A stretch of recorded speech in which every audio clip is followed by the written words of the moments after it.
Hello all and welcome to tonight's very special review, hence me putting on like a nice shirt over my usual shirt because I am lazy like that and I didn't want to get this nice shirt smelly.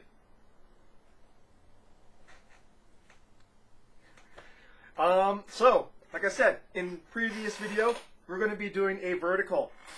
So, we have 2019, let me just go and bring this down here. 2019 celebration,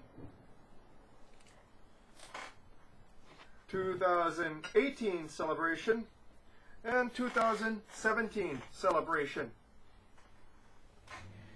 And we are going to be, you can tell that one of them was a little bit further back in the refrigerator than the others. So, this is going to take a while. Without further ado, let's just get down straight to it. I suppose, why not? Like this, huh? So, let's open the 2019 first.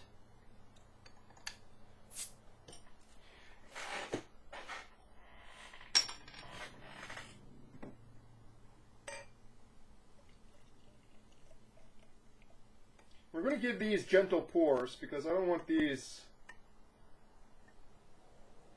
like going nuts on me.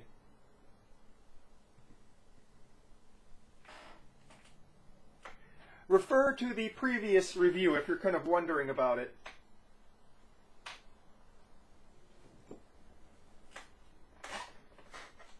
(2018)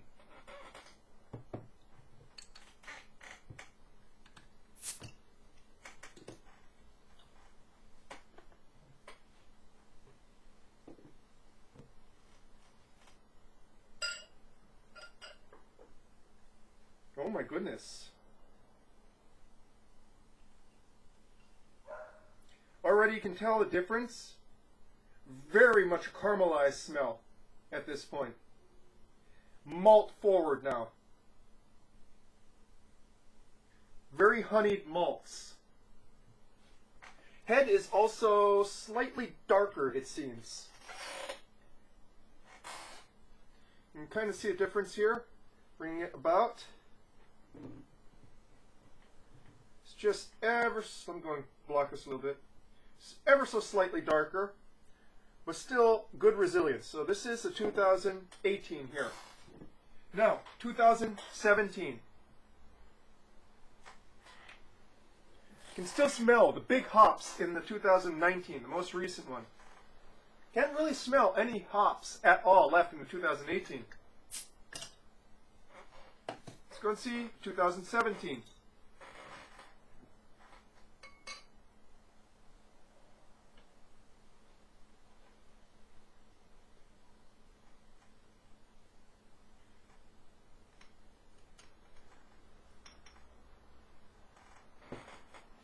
Carbonation is a bit more mild in this one.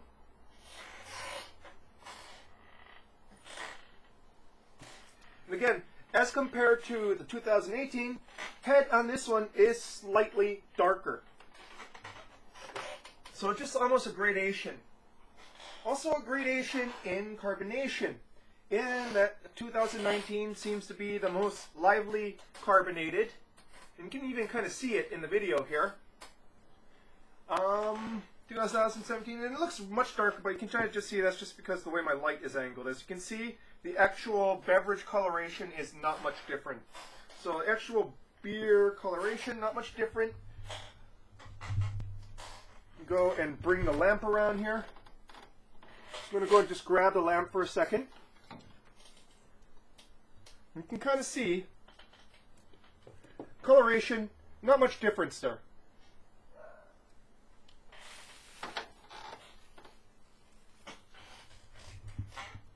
Now, let's get to it.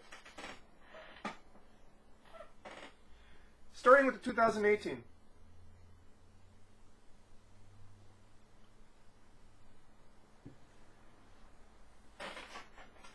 Despite the fact that the aromatic hops, there's almost no sensation of hops left in the nose for this one. There is still a bittering hop finish, But it is not as intense as it is in the 2019. So it is malt forward, I would say.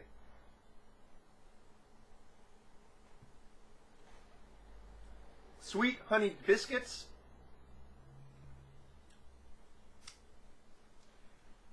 And what remains of the flavor, what remains of the hop flavor, is mostly on the palate. No real aromatic notes to the hopping left.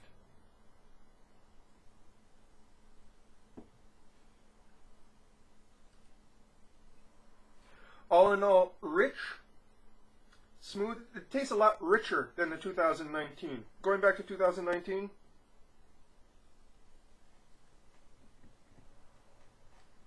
(2019) has a much more dry mouthfeel. Going to the 2017.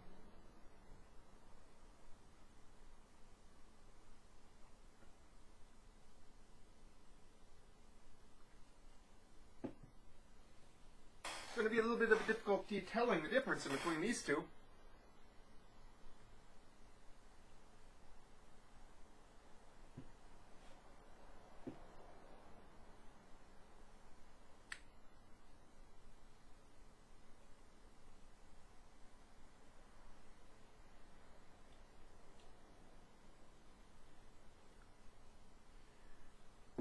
There is slightly less hop presence in the mouthfeel, but not all that much less than in the 2018 version.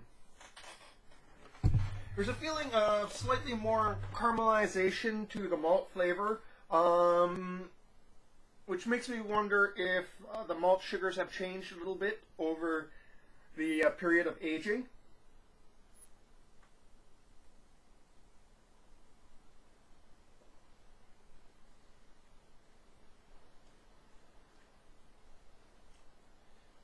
And almost like a musty note to it.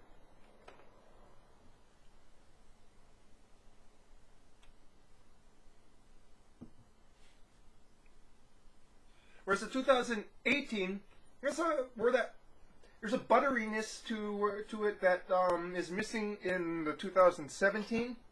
2017 comes across as a little bit more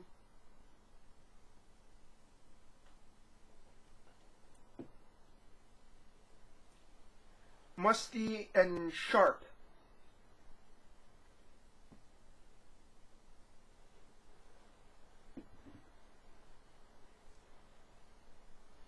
And you can really tell with the fresh hop IPA, there is a brightness to the flavor that is not apparent in the 2018 and 2017 renditions here.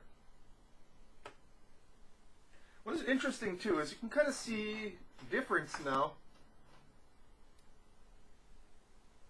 in the head. And I gave these glasses all a really good wipe beforehand. You can see the most recent one, 2019, is almost gone.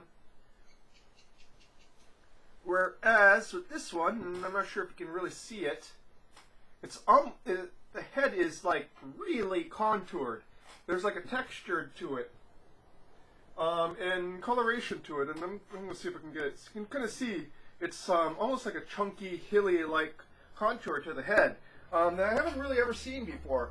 Which probably, I would suspect is an artifact of the aging process. As the alpha oils age out, it's probably affecting how the head forms.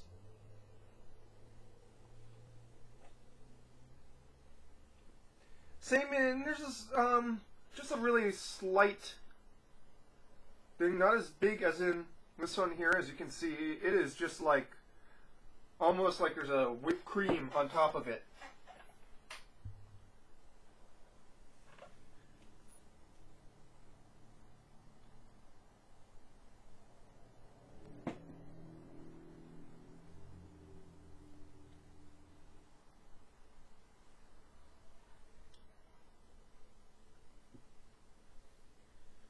Now I look a little bit closer, there's a bit of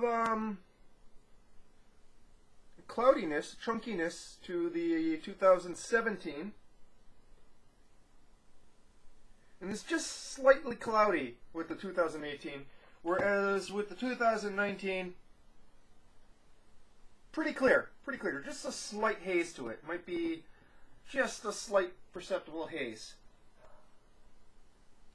Now, I have to say that at this point, going through all three,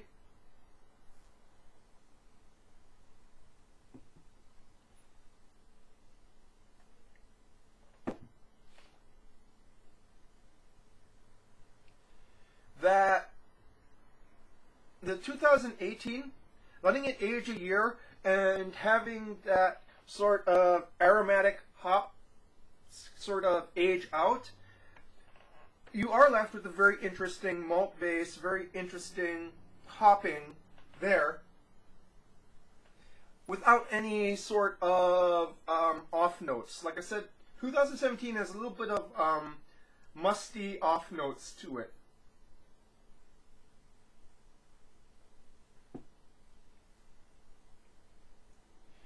And the remaining hop bitterness also takes on the almost tannic element like oversteeped tea.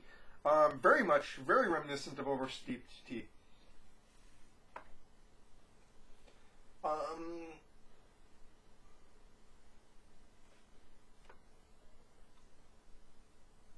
And I'd like to say that this was a gift from someone, like I said in the previous video, this is a gift from someone where I work who is also into beer. And I'd like to, just verbally thank Nick right now for donating these so I could do a vertical. And what do I have to say?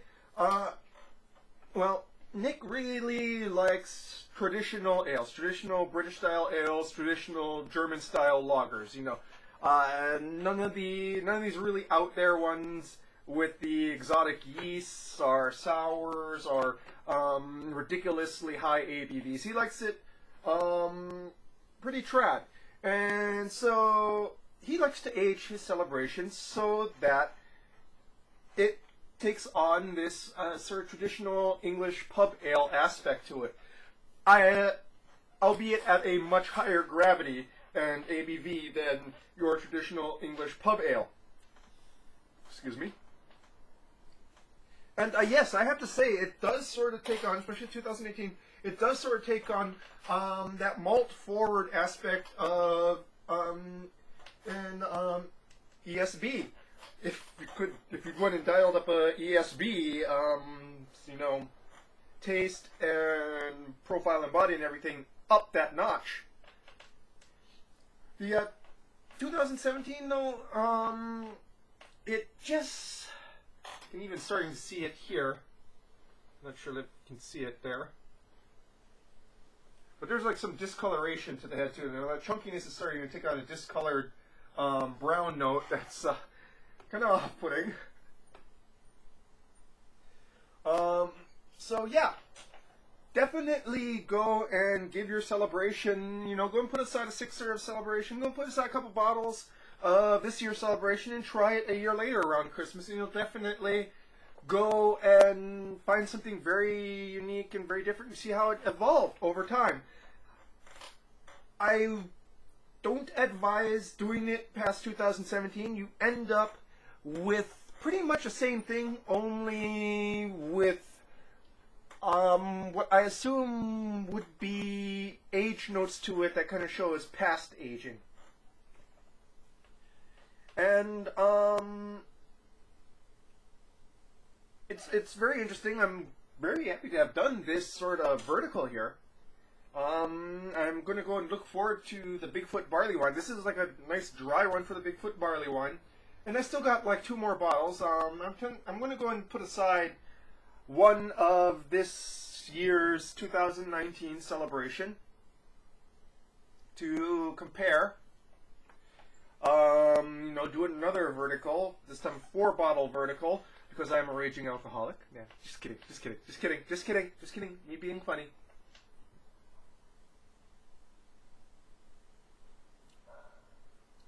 I gotta say though, I like it fresh. It's just got, it turns into a different beer after a year, but fresh just adds more dimension to it. You get to, by having it aged, you get to go and see the underlying malt, which is really obscured by the hopping in the fresh version. But the underlying malt is pretty much a really good, old world English style malting.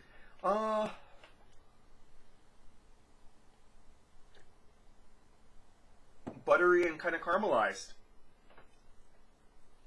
And when I say buttery, I kind of mean buttery and mouthfeel and evoking a kind of, that hot buttered bread kind of taste to it. I don't mean buttery as in popcorn butter or diacetyl. The taste off note that you're not supposed to have in most beers. Is not that sort of buttery. It's not popcorn buttery. It's buttered bread buttery. When that I mean sort of the richness of the malting.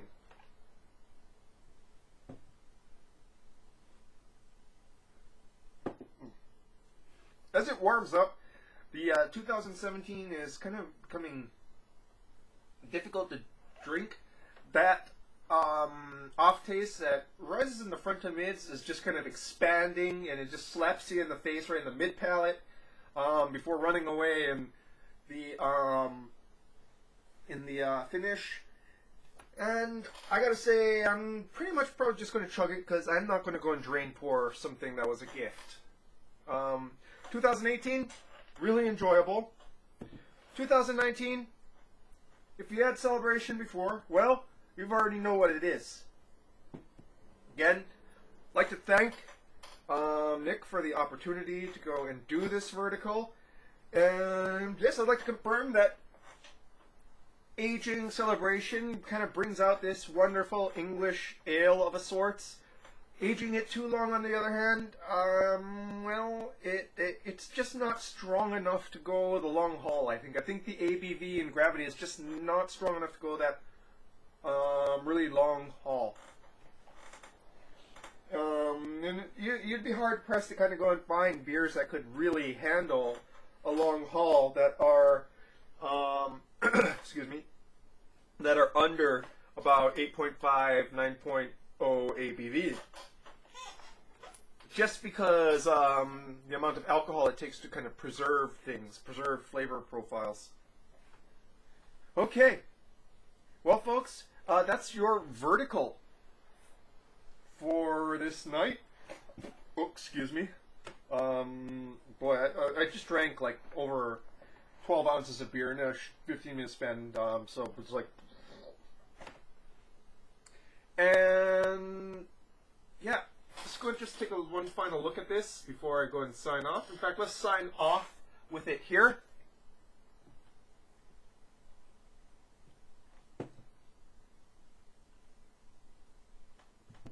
Yeah, 2018. 1 year is like the magic point, I'd say. 1 year is sort of like that magic spot in which you get a completely different beer. More than 1 year, I suspect it's you're not going to have any improvement. That's just me, though, and this is not a scientific test. I should probably go and qualify that right now. Qualify that. So, folks, this was your beer review for tonight. Beer vertical review for tonight. 2019, 2018, and 2017 Celebration. Definitely a very interesting sort of change over time. And I wish you folks all a happy Thanksgiving, happy holidays, and I'm going to try to get around to uploading these pretty soon. Mainly because, since this was a gift, I kind of want to go and show that I respected it by, putting it out there for the world to see.